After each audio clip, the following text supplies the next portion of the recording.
Coming up in this FinCast, what if one of the most common fish in the hobby was actually rare? How much would you pay for a neon tetra if you could barely get one?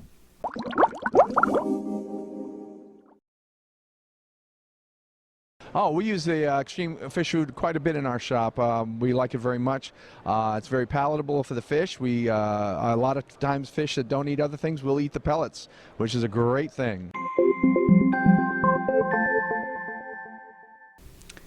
Hi everybody, John here with another FinCast, and today I want to talk about the neon tetra. Now, usually the fish that I talk about on this channel are the rare fish. I will scour the wholesale list and try and find a fish that I've never heard of, or maybe a fish that you rarely see or you can't buy in a big box store, because I want to get information out there about these rare fish. And I know that a lot of people are just interested in learning about a fish that maybe they want to keep, or they just find it interesting because they never heard of a threadfin rainbow or some of these rare Apistogramma species, or some of the various things that we've talked about. Even the snakeskin barbs have been a big hit recently. A lot of folks have been commenting or emailing me questions about it.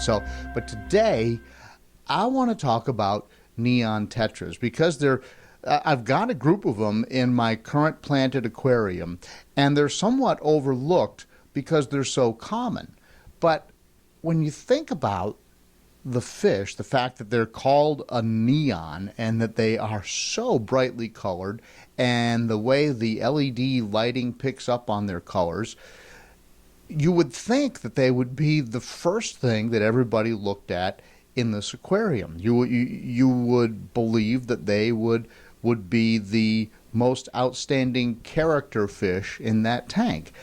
But they're not, and they're not because they're common. They're relatively easy to breed in captivity. They're relatively easy to find, from what I understand, for collectors in the wild. And so they are supplied to the hobby in massive numbers. I'm sure it's in the millions of fish that are sold in the United States every year. When I say fish, I mean neon tetras. So they're really easy to get. In fact, I think a lot of these are grown now in ponds in Florida. In fact, I'm sure that they are. But look at this fish. It's absolute. I'm looking at them right now. Excuse me for looking off camera, but they are absolutely gorgeous. They swim in a school.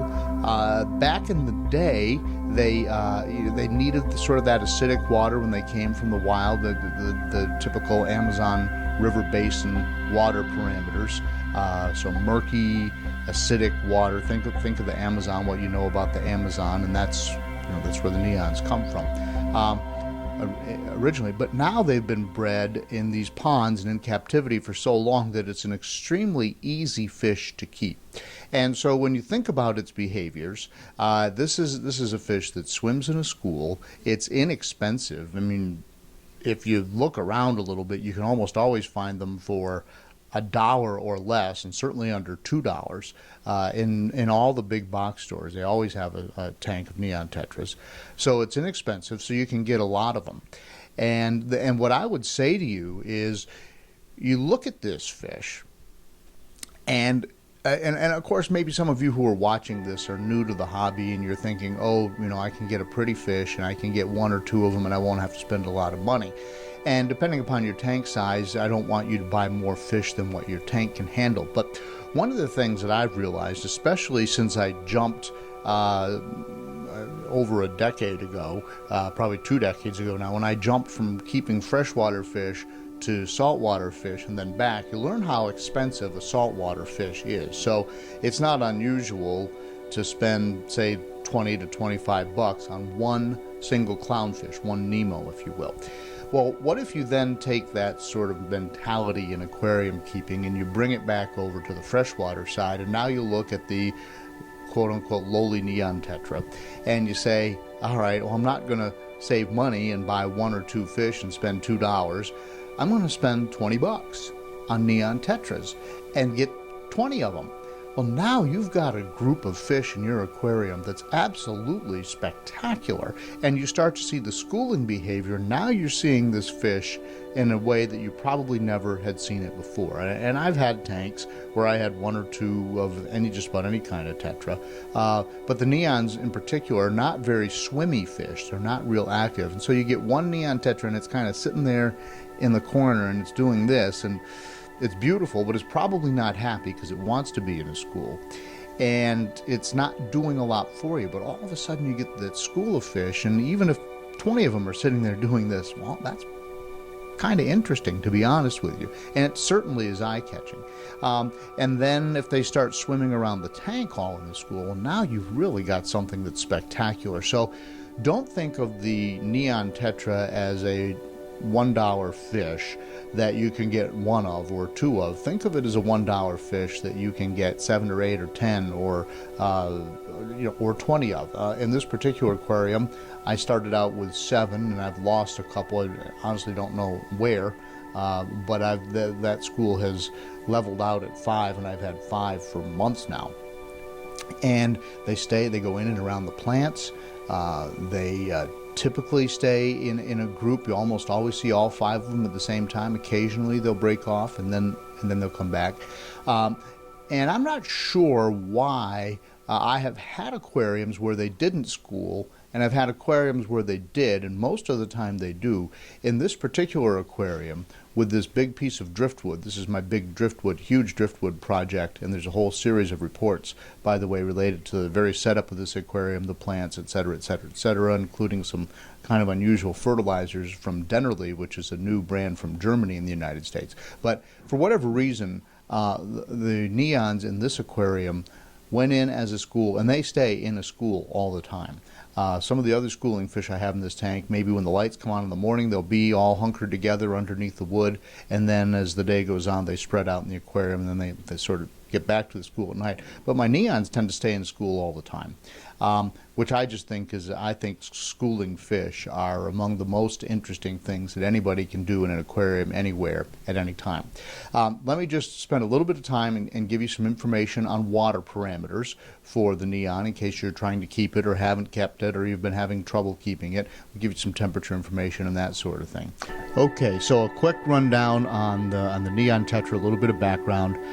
You can keep these in a 5-gallon tank if you want, again, but not a lot of them. A 10-gallon tank would be recommended, and when they're really beautiful is when you have a whole lot of them in a larger tank, say a 29-gallon, a 55-gallon, or go on up and go even bigger and put a big school of them in them. That would be beautiful. They do like a pH of, they can handle it, they like it on the acidic side, but anything in the mid-6s to mid-7s should be fine. You want to have soft to medium water in terms of hardness.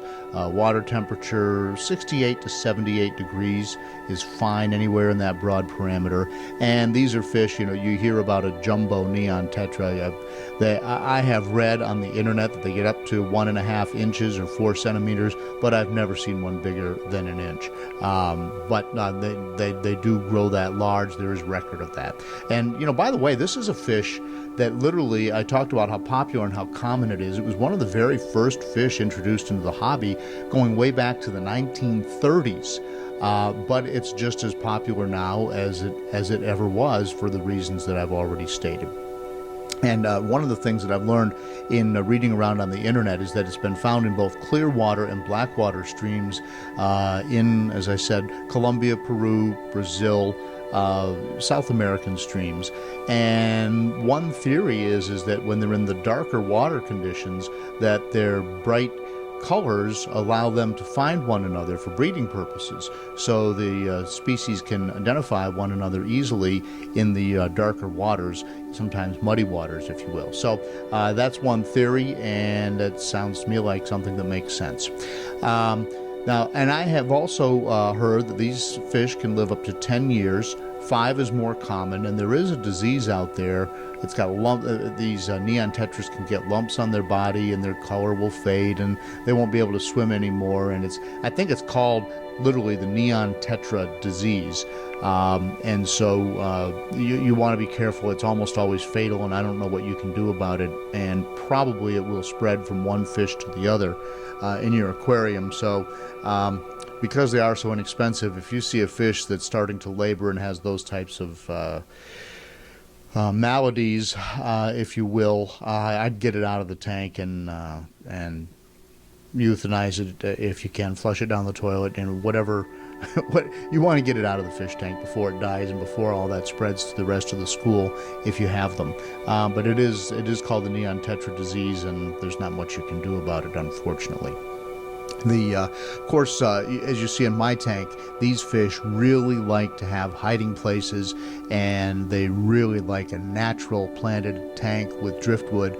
I don't know that they would really know that much of the difference if you had a pirate ship in your fish tank, or some of the other fun and interesting things that a lot of people like to buy to put in their aquariums.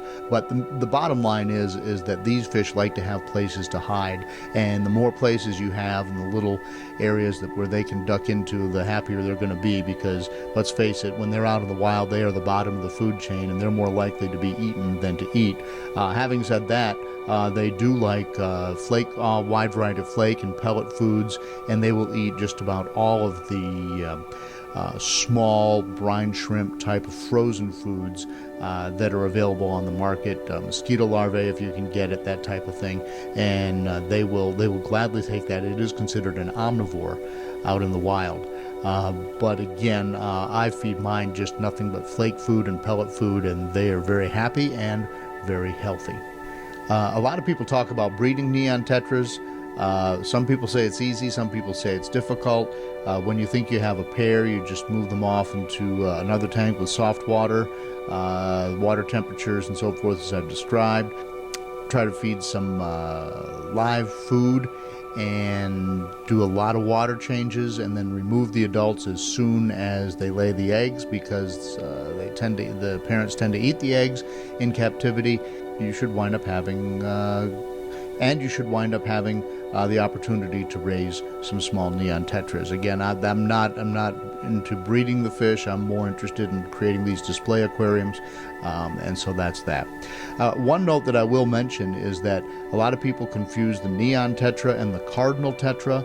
The cardinal has more red on the bottom, significantly more. It goes all the way across the bottom of the fish, and then with the bright blue on top. Cardinal is considered much more difficult to keep. It's got more specific water parameters that I'm not going to get into now. It's a gorgeous fish, just like the neon, but the neon really is, it's much easier to keep. So after we've looked at all of that about the neon tetra, I go back to my original question. What do you think people would pay for neon tetras if they were difficult to get? I mean, think about that. I mean, this fish is so different. It is so beautiful. And again, we have them in abundance, but let's say that they were really hard to breed, or they had just found the very first specimens in some mountain stream in Colombia, and there was just a few of them available to the market, and people had the opportunity to have bright blue and red iridescent fish in their aquariums. What would people pay for that? $100? I mean, when I look at that fish and I compare it to the other fish that are available in the hobby, it's really different, it's really beautiful, it's really easy. There's almost no downside to it, except larger fish will eat them. I just think that's a funny question. Maybe in comments you could list your thoughts on that, or suggest maybe a dollar amount that you would pay for a fish that looked like that if it was really difficult to get.